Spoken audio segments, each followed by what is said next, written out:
এটা BDO, SDO, DM তাদের নজরে পড়বে না, এটা তো হতেই পারে। পঞ্চায়েত দপ্তর তো এটা দেখবেই, ওরা কেন দেখে?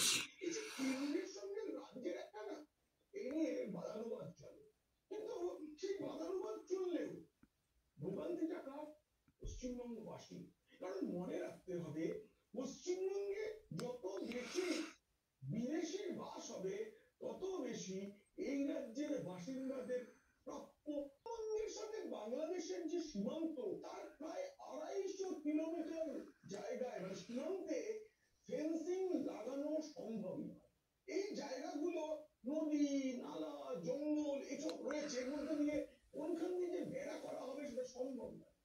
ফলে এই যে জল জঙ্গলের মধ্যে দিয়ে বিপজ্জনক যে রাস্তা, সেখান দিয়ে একটা ব্যাপক হারে অনুপ্রবেশ তারা দিনের পর দিন ধরে পশ্চিমবঙ্গে ঢুকে। এরপর তারা জানেন প্রায় 400 কিলোমিটার জায়গায় ফেন্সিং নেই। কারণ কি? কেন্দ্র বারবার এই ফেন্সিং এর জন্য জমি চেয়েছে, মানে বিএসএফ জমি চেয়েছে, রাজ্য সরকার দেয়নি।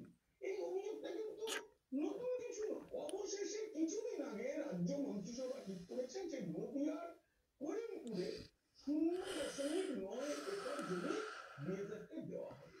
এটা দেওয়া হয়ে গেলে কমপক্ষে 400 কিলোমিটার জল জঙ্গল একটা খারাপ জায়গা রয়েছে যেখানটায় ফেন্সিং দেওয়া সম্ভব নয়, সেই জায়গাটা থেকে যাবে। ফলে এই জায়গাতে যে অনুপ্রবেশ ঘটে এই রাজ্যের প্রশাসনের, তাদের নজর রাখতে হবে কোনো এলাকায় হঠাৎ করে জোগাড় টোগাড় আতঙ্ক ঘটছে। আমি নথি নিয়ে বসেছি, একবার দেখা যাক ইপি রেশিও এই যে কোন বিপদের সংকেত দিচ্ছে।